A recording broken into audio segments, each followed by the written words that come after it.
And it is Heat 1A of the 2015 HAPO APBA Gold Cup. As well as the Graham on the outside, the 3, Griggs Ace Hardware, Jimmy King. On the inside, the 7, Graham Trucking 2, Jesse Robertson. Check that, the 96, which has posted the fastest qualifying speed so far this week. And then we have the 11, followed up by the 9. There's your boats that are heading down the backside, Michael. Well, I got to say, there's the a little bit of a change in the lineup Elam Plus, Jean Theoret. In 1A, he was supposed to be in 1B. Exactly. What happened? The 11, Peters and May, Thompson. So we've got the 3 with Jimmy King, the piston powered Griggs present Miss and Ace the Hardware. 9, Les Schwab, Jesse Red Dot, Robertson, and the Scott 7, Graham Liddycoat. Trucking 2. The 9, Les Schwab presents Team Red Dot with Scott Liddycoat. The GVR 11, we can see that one clearly. It's that lime bright green. Peters and May, Thompson is out. Also, Jean Theoret in the 96, the Elstrom Elam Plus, and the 100 will be the trailer boat with Kevin Ekert. The Grill on Gauge presents Miss Carstar in Frontier Communications Heat 1A. And our coverage proudly brought to you for the Water Follies 2015 50th anniversary by Farmers Exchange in downtown Kennewick. 100 Carstar Grill on Gauge. Go this fast, but Kevin make Ekert fast work start of in the the trailer lawn you need to position. mow from Farmers Exchange. Michael, the wind 4 laps died per down Gold Cup considerably rules. at this point. That's all I'm saying at this point. And now, as soon as I say it, a gust comes up. Well, look at Jimmy King cutting across the infield to the backstretch, and he's going to catch up and maybe get right into the wake of the 7 with Jesse Robertson. Well, whatever they're doing, everybody's made one run down that backstretch now, so they know what the course looks like, and they know what they're going to be running into here in 2 minutes and 40 seconds when they come off this lower corner in front of Tony and have to turn it toward the wind. Coming down here right now, here comes our top qualifier, Theoret, driving the Elam Plus. To his right and on the outside is Scott Liddycoat. Cutting the race course is Tom Thompson and the GVR 11. Tony right in front of you, the 2 white dogs. And they are. There's 96, and 9 is trying to get a little bit of speed. I think he's got a little bit of... He's going to try to get out there and get in front and see if he can't get into lane 1. And as soon as he gets by him, 96 puts that foot into it. So they're going down the backside. On the front stretch, we had the 3 and the 7. Robertson and King cut across the infield. And now looks like the 7's going to go across. Robertson's going to cut across. And he'll join Ekert on that backstretch. There goes Jimmy King is going to do the same thing in the piston-powered Griggs entry. 1:55. Top end of the course, the only boat going the full length right now is Liddycoat in the 9.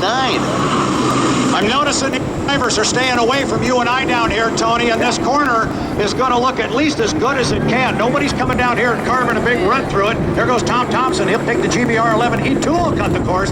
So hopefully this first turn when they all come down here won't be too bad. 1:30 till our start. 1:30, guys. Now the 96 and the 9 are crossing the start-finish line now with Theoret and Liddycoat respectively coming down the front stretch. We'll see if anybody dives across the infield. I think they're going to stay where they're at right now. I don't think they're going to cut, and it's too late to do so now. So they're going to come all the way down. So much for our easy corner down here. Now Peters and May, Tom Thompson cutting across the infield, coming to the front straightaway. And here comes the 3 with Jimmy King down the front stretch as we head to turn number 2, Tire Factory, turn 2 with Tony on. 96 is really solid in number 1, and in the 9 boat is in lane number 2 right now.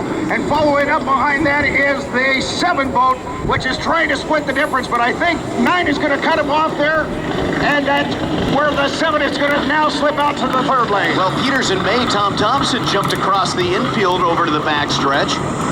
Kind of interesting. Leading up to the top end of the course, it's the 96 with Jean Theoret, the Elam Elstrom Plus Racing.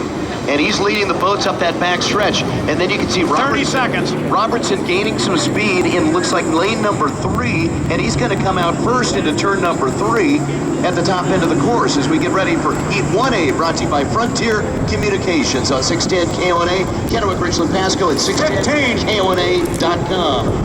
Now Robertson's going to hold on to lane number 3 and lead the boats to the start-finish line, but will he be a little bit early? He's backing off the throttle. 4, 3, 2, 1. He was early. Looks like Robertson was early. Jimmy King on the outside with a lot of boat speed coming to lane number 5. Well, Paula is on the water, and it is Jimmy King on the outside, getting really close to Tom Thompson.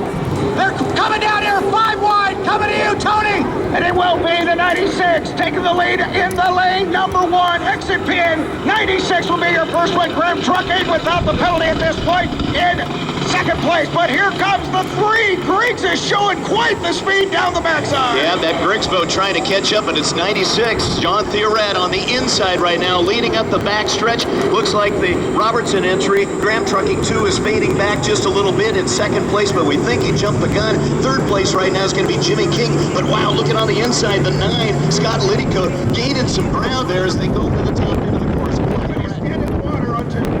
So the Peterson May, Tom Thompson, he is out right now. Coming across the start and finish line is going to be Jean Theoret after the end of lap number 1. The battle for second place is heating up. Liddycoat in the 9 is catching up to Jimmy King.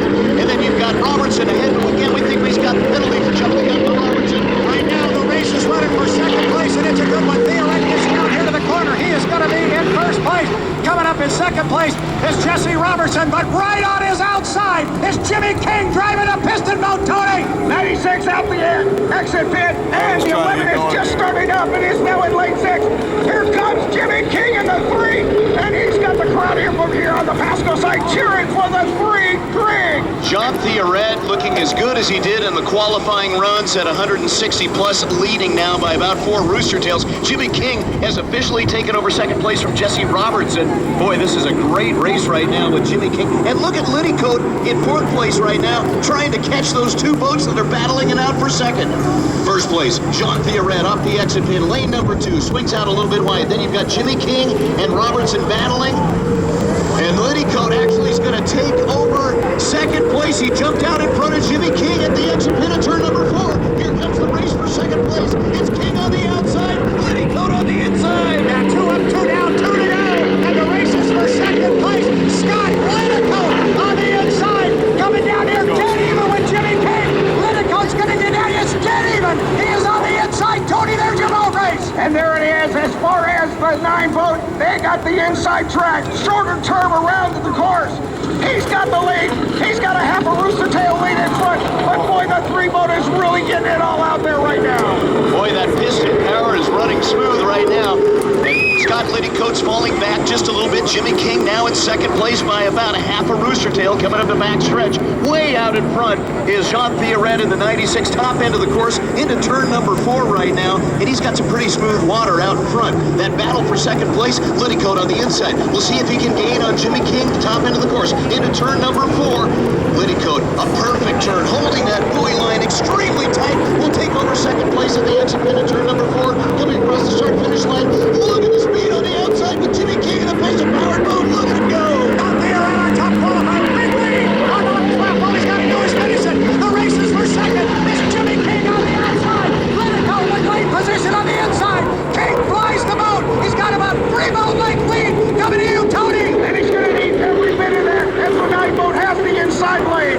They're coming around, coming at the exit pin. It is the 3 boat leading down the backstretch right now. A rooster tail lead. Liddycoat had to back off in the rough water there in Jello turn number 2, and he's catching a little air on that backstretch trying to keep up with Jimmy King, but King is pulling away in the Griggs big red piston-powered U3 up the backstretch. Now a full rooster tail lead for Jimmy King. Top end of the course. Here comes your race leader, the 96 Elam Plus.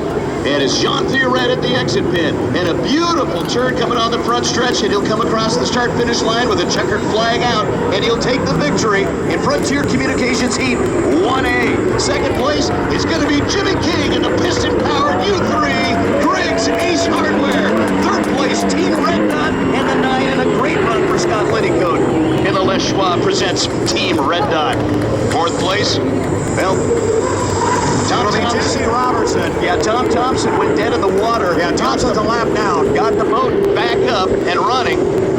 But Jesse Robertson's going to take it in the 7. And correct me if I'm wrong, it looks like there could be some wing damage on the back end of the 11. And that's what I saw when I down here in turn 2. As he came dead in the water down here, there was some damage, it looked like, on the backside there. Yeah, he's missing the parapet on the right side. Yep. The skin's gone. The brackets are still there, but the